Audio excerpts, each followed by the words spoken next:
Hi friends, ಎಲ್ಲರೂ ಹೇಗಿದ್ದೀರಾ? Friends, ಇವತ್ತು ನಿಮಗೆ ಇಲ್ಲಿ 100% ಡಾಬಾ ಸ್ಟೈಲಲ್ಲಿ ರಾಜ್ಮಾ ಗ್ರೇವಿಯನ್ನು ಅಥವಾ ರಾಜ್ಮಾ ಮಸಾಲವನ್ನು ಯಾವ ರೀತಿ ಮಾಡ್ತಾರಲ್ಲ ಅದೇ ರೀತಿ ಹೇಳಿ ಕೊಡ್ತಾ ಇದ್ದೀನಿ. ಕೆಲವು ಟಿಪ್ಸನ್ನು ನಾವು ಫಾಲೋ ಮಾಡಬೇಕಾಗುತ್ತೆ. ಆ ಟಿಪ್ಸನ್ನು ಫಾಲೋ ಮಾಡಿದ್ರೆ ಖಂಡಿತ ನಿಮ್ಮದು ರಾಜ್ಮಾ ಇಲ್ಲಿ 100% ಡಾಬಾ ಸ್ಟೈಲಲ್ಲಿ ಆಗುತ್ತೆ. ಹಾಗಿದ್ರೆ ಯಾವ ರೀತಿ ಮಾಡೋದು, ಏನೆಲ್ಲ ಇದಕ್ಕೆ ಪದಾರ್ಥವನ್ನು ಹಾಕೋದಂತ ನೋಡ್ಕೊಂಡು ಬರೋಣ. ನೀವೇನಾದರೂ ಫಸ್ಟ್ ಟೈಮ್ ನಮ್ಮ ಚಾನಲ್ನ ನೋಡ್ತಾ ಇದ್ರಿ, ಪ್ಲೀಸ್ ನಮ್ಮ ಚಾನಲ್ಗೆ ಸಪೋರ್ಟ್ ಮಾಡಿ. ಹಾಗೆ ನಮ್ಮ ಚಾನಲ್ನ ಸಬ್ಸ್ಕ್ರೈಬ್ ಮಾಡ್ಕೊಳ್ಳೋದನ್ನ ಮರಿಬೇಡಿ ಫ್ರೆಂಡ್ಸ್. ಹಾಗೆ ಪಕ್ಕದಲ್ಲಿರುವಂಥ ಬೆಲ್ಲೈಕನ್ನ ಆಲ್ ಅಂತ ಪ್ರೆಸ್ ಮಾಡಿ. ನಾನು ಮಾಡ್ತಾ ಇರುವಂಥ ಪ್ರತಿಯೊಂದು ವಿಡಿಯೋನು ಫಸ್ಟ್ ನಿಮಗೆ ನೋಟಿಫಿಕೇಶನ್ ಆಗಿ ಬರುತ್ತೆ.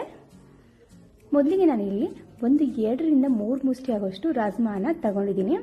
ಚೆನ್ನಾಗಿ ಇದನ್ನ ವಾಶ್ ಮಾಡ್ಕೋಬೇಕು. 3 ರಿಂದ 4 ಸತಿ ವಾಶ್ ಮಾಡಿಕೊಂಡು ನಾನಿಲ್ಲಿ ರಾತ್ರಿ ಪೂರ್ತಿ ಇದನ್ನ ನೆನೆಸೋಕೆ ಇಟ್ಟಿದ್ದೆ. ಸೊ ಇದು ನೆನೆದಿದೆಯಿಲ್ಲೋ ಅಂತ ಯಾವ ರೀತಿ ಚೆಕ್ ಮಾಡಬೇಕಂದ್ರೆ ಕೈಲಿಂದ ಈ ರೀತಿ ಪ್ರೆಸ್ ಮಾಡಿದ್ರೆ ಸಿಪ್ಪೆ ಎಲ್ಲ ಸಪ್ರೇಟ್ ಆಗಬೇಕು. ಆ ರೀತಿ ಆದರೆ ನಮ್ದಿಲ್ಲಿ ರಾಜ್ಮಾ ಸರಿಯಾಗಿ ನೆನೆದಿದೆ ಅಂತ ಅರ್ಥ. ಸೊ ಓವರ್ ನೈಟ್ ಇದನ್ನ ನೆನೆಯೋಕೆ ಬಿಡಬೇಕು. ನಂತರ ನಾನಿಲ್ಲಿ ಕುಕ್ಕರಲ್ಲಿ ಸೇರಿಸ್ತಾ ಇದ್ದೀನಿ. ಇದು ಮುಳುಗುವಷ್ಟು ನೀರನ್ನು ಸೇರಿಸ್ಕೋಬೇಕು. ಆದಷ್ಟು ಜಾಸ್ತಿನೇ ಸೇರಿಸ್ಕೊಳ್ಳಿ. ನಂತರ ಇದಕ್ಕೆ ಏಲಕ್ಕಿ, ಲವಂಗ, ದಾಲ್ಚಿನ್ನಿ, ಕಾಳುಮೆಣಸು, 1 ಪಲಾವ್ ಎಲೆ, ನಂತರ ಚಿಟಿಕೆ ಆಗೋಷ್ಟು ಅಡಿಗೆ ಸೋಡಾ, ರುಚಿಗೆ ತಕ್ಕಷ್ಟು ಉಪ್ಪನ್ನು ಇದಕ್ಕೆ ಸೇರಿಸ್ತಾ ಇದ್ದೀನಿ.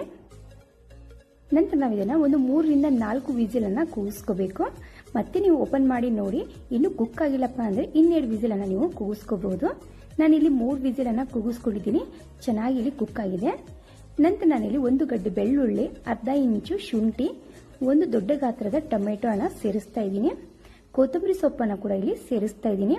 ಆದಷ್ಟು ಕೊತ್ತಂಬರಿ ಸೊಪ್ಪಿನ ಹಿಂದ್ಗಡೆ ಕಡ್ಡಿ ರೀತಿಯಲ್ಲಿ ಇರುತ್ತೆ ನೋಡಿ, ಅದನ್ನ ಸೇರಿಸ್ಕೊಳ್ಳಿ, ತುಂಬಾನೇ ಚೆನ್ನಾಗಾಗುತ್ತೆ. ನಂತರ ಇದರಲ್ಲಿ ನಾವು 1 ಸ್ಪೂನ್ ಆಗೋಷ್ಟು ರಾಜ್ಮಾ ಅನ್ನ ಕುಕ್ ಮಾಡಿರುವಂಥದ್ದು ತಗೊಂಡು ಇದಕ್ಕೆ ಸೇರಿಸ್ತಾ ಇದ್ದೀನಿ. ಇದನ್ನ ನುಣ್ಣಗೆ ಪೇಸ್ಟನ್ನಾಗಿ ಮಾಡ್ಕೋಬೇಕು. ನಂತರ ನಾನಿಲ್ಲಿ ಜಾಸ್ತಿ ಕುಕ್ ಆಗಿದೆ ರಾಜ್ಮಾ ಅಂದ್ಬಿಟ್ಟು ಅದರಲ್ಲಿರುವಂಥ ಎಲ್ಲ ಮಸಾಲೆಯನ್ನು ಸೈಡ್ಗೆ ಇಟ್ಟಿದ್ದೀನಿ. ನೀರನ್ನು ಕೂಡ ನಾನು ಸೈಡ್ಗೆ ಇಟ್ಟಿದ್ದೀನಿ. ನಿಮ್ಗೆ ಎಷ್ಟು ಬೇಕಲ್ಲ ಅಷ್ಟು ಎಣ್ಣೆ ಅಥವಾ ನೀವು ತುಪ್ಪವನ್ನು ಸೇರಿಸ್ಕೋಬಹುದು. ಸ್ವಲ್ಪನೇ ಜೀರಿಗೆಯನ್ನು ಸೇರಿಸ್ಕೊಂಡು ಅದು ಚಟಪಟ ಅಂದ ನಂತರ ಈರುಳ್ಳಿಯನ್ನು ನಾನು ಸೇರಿಸ್ತಾ ಇದ್ದೀನಿ. ಈರುಳ್ಳಿಯನ್ನು ನಾನು ಪೇಸ್ಟನ್ನಾಗಿ ಮಾಡ್ಕೊಂಡಿದ್ದೀನಿ. ಕಲರ್ ಸ್ವಲ್ಪ ಚೇಂಜ್ ಅನಿಸ್ತಾ ಇರ್ಬೋದು. ಈ ಈರುಳ್ಳಿ ಕಲರೇ ಚೇಂಜ್ ಇದೆ, ಅದಕ್ಕೋಸ್ಕರ ಇದು ಸ್ವಲ್ಪ ಕಲರು ಚೇಂಜ್ ಅನಿಸ್ತಾ ಇದೆ. ಇದು ಈಗ ಚೆನ್ನಾಗಿ ಕ್ರಿಸ್ಪಿ ಆಗಬೇಕು, ಅಂದರೆ ಗೋಲ್ಡನ್ ಕಲರ್ ಬರೋವರೆಗೂ ನಾವು ಇದನ್ನು ಫ್ರೈ ಮಾಡ್ಕೋಬೇಕು ಫ್ರೆಂಡ್ಸ್. ನಂತರ ನಾನಿಲ್ಲಿ ಅದೇ ನೀರಲ್ಲಿ ರುಚಿಗೆ ತಕ್ಕಷ್ಟು ಅಚ್ಕಾರದ ಪುಡಿ, ಅರಿಶಿನ, ಧನಿಯಾ ಪುಡಿ, ಗರಂ ಮಸಾಲ, ಸ್ವಲ್ಪನೇ ಆಮ್ಚೂರ್ ಪೌಡರನ್ನು ಸೇರಿಸ್ತಾ ಇದ್ದೀನಿ. ಇದನ್ನ ನಾವು ಸೈಡ್ಗೆ ಇಟ್ಕೋಬೇಕು. ನಂತರ ಇಲ್ಲಿ ಈರುಳ್ಳಿ ಕೂಡ ಚೆನ್ನಾಗಿ ಫ್ರೈ ಆಗಿದೆ, ಕಲರ್ ಕೂಡ ಚೇಂಜ್ ಆಗಿದೆ. ಈ ರೀತಿ ಚೇಂಜ್ ಆದ ನಂತರ ರುಬ್ಬಿಟ್ಟಿರುವಂಥ ಮಸಾಲೆಯನ್ನು ಸೇರಿಸ್ಕೋಬೇಕು.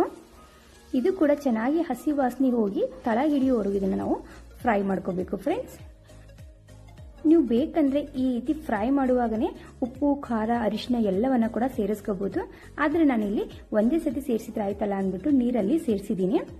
ನಾವು ಮಸಾಲೆಯನ್ನು ಎಷ್ಟು ಚೆನ್ನಾಗಿ ಫ್ರೈ ಮಾಡ್ಕೋತೀವಲ್ಲ ಅಷ್ಟು ಚೆನ್ನಾಗಿ ನಮ್ದಿಲ್ಲಿ ರಾಜ್ಮಾ ಗ್ರೇವಿ ರೆಡಿ ಆಗುತ್ತೆ. ಈಗ ನೋಡಿ, ಈ ರೀತಿ ನೀರನ್ನು ಮಿಕ್ಸ್ ಮಾಡಿಕೊಂಡು ನಂತರ ನಾವು ಇದಕ್ಕೆ ಸೇರಿಸ್ಕೋಬೇಕು. ಇದು ಜಾಸ್ತಿ ಗಟ್ಟಿ ಅನಿಸ್ತಾ ಇದೆ, ಇದಕ್ಕೆ ನಾನಿಲ್ಲಿ ಮತ್ತೆ ಸ್ವಲ್ಪ ಬಿಸಿನೀರನ್ನು ಸೇರಿಸ್ಕೋತಾ ಇದ್ದೀನಿ.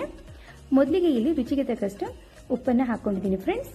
ಕಾಳು ಕುಕ್ ಮಾಡುವಾಗ ಕೂಡ ನಾವು ಉಪ್ಪನ್ನು ಹಾಕಿರ್ತೀವಿ, ನೋಡ್ಬಿಟ್ಟು ಉಪ್ಪನ್ನು ಹಾಕೊಳ್ಳಿ. ನೋಡಿ, ಈಗ ನಾನಿಲ್ಲಿ ಬಿಸಿ ನೀರನ್ನು ಸೇರಿಸ್ತಾ ಇದ್ದೀನಿ. ತುಂಬಾನೇ ಇಂಪಾರ್ಟೆಂಟು, ಬಿಸಿನೀರನ್ನೇ ಸೇರಿಸಬೇಕು. ಯಾವುದೇ ಕಾರಣಕ್ಕೂ ತಣ್ಣೀರನ್ನು ಸೇರಿಸ್ಕೋಬಾರ್ದು. ಹಾಗೆ ಮಸಾಲೆ ಕೂಡ ತುಂಬ ಚೆನ್ನಾಗಿ ಫ್ರೈ ಮಾಡ್ಕೋಬೇಕು. ಚೆನ್ನಾಗಿದು ತಳ ಹಿಡಿಯೋವರೆಗೂ ಮಸಾಲೆಯನ್ನು ಫ್ರೈ ಮಾಡ್ಕೋಬೇಕು. ಇವು 2 ಟಿಪ್ಸ್ ಮಾತ್ರ ತುಂಬಾನೇ ಇಂಪಾರ್ಟೆಂಟು ಫ್ರೆಂಡ್ಸ್. ನಂತರ ಈಗ 1 ಕುದಿ ಬರೋವರೆಗೂ ಇದನ್ನ ಕುಕ್ ಮಾಡ್ಕೊಂಡಿದ್ದೀನಿ. ಈಗ ನಾನಿಲ್ಲಿ ರಾಜ್ಮಾವನ್ನು ಕೂಡ ಸೇರಿಸ್ತಾ ಇದ್ದೀನಿ. ನಂತರ ಇದನ್ನ 1-2 ನಿಮಿಷ ಕುಕ್ ಮಾಡ್ಕೊಂಡ್ರೆ ಸಾಕು. ನಮ್ದು ರಾಜ್ಮಾ ಗ್ರೇವಿ ಇಲ್ಲಿ ಅಥವಾ ರಾಜ್ಮಾ ಮಸಾಲೆ ಇಲ್ಲಿ ರೆಡಿ ಆಯಿತು ಫ್ರೆಂಡ್ಸ್. ಡಾಬಾಗಳಲ್ಲಿ, ಹೋಟೆಲ್ಗಳಲ್ಲಿ ಇದೇ ರೀತಿ ಮಾಡಿ ಮೊದಲೇ ಇಟ್ಟಿರ್ತಾರೆ.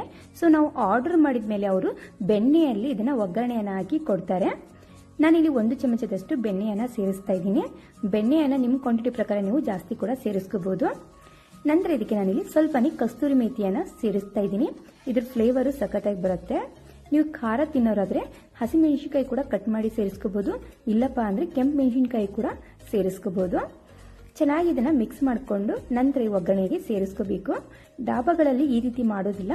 ಸೊ ಈ ಬೆಣ್ಣೆಯಲ್ಲೇ ಎಷ್ಟು ಬೇಕಲ್ಲ ಅಷ್ಟು ಈ ರಾಜ್ಮಾ ಗ್ರೇವಿಯನ್ನು ಸೇರಿಸಿ ಚೆನ್ನಾಗಿ 2 ನಿಮಿಷ ಹೈ ಫ್ಲೇಮಲ್ಲಿ ಫ್ರೈ ಮಾಡಿಕೊಂಡು ಕೊಡ್ತಾರೆ. ಸೊ ಅದ್ರಗೋಸ್ಕರ ಇದು ಸ್ಮೋಕಿಂಗ್ ಸ್ಮೆಲ್ ಕೂಡ ಬರುತ್ತೆ, ತುಂಬಾ ಚೆನ್ನಾಗಿ ಕೂಡ ಅನಿಸುತ್ತೆ. ಸೊ ನಾವು ಮನೆಯಲ್ಲಿ ಅಷ್ಟೆಲ್ಲ ಮಾಡೋದು ಬೇಡ ಅಂದ್ಬಿಟ್ಟು ಈ ರೀತಿ ಸ್ವಲ್ಪನೇ ಬೆಣ್ಣೆಯಲ್ಲಿ ಒಗ್ಗರಣೆಯನ್ನು ಕೊಟ್ಬಿಟ್ಟು ನಾನು ಮಾಡಿದ್ದೀನಿ. ಈ ವಿಡಿಯೋ ನಿಮಗೆ ಇಷ್ಟ ಆಯ್ತು ಅನ್ಕೋತೀನಿ. ಈ ವಿಡಿಯೋ ಇಷ್ಟ ಆದರೆ ಪ್ಲೀಸ್ ಇನ್ನೊಬ್ರಿಗೆ ಕೂಡ ಶೇರ್ ಮಾಡಿ, ಹಾಗೆ ನಮ್ಮ ಚಾನಲ್ಗೆ ಸಪೋರ್ಟ್ ಮಾಡೋದನ್ನ ಮರಿಬೇಡಿ ಫ್ರೆಂಡ್ಸ್. ಈ ವಿಡಿಯೋ ನೋಡೋದಕ್ಕೆ thank you so much friends.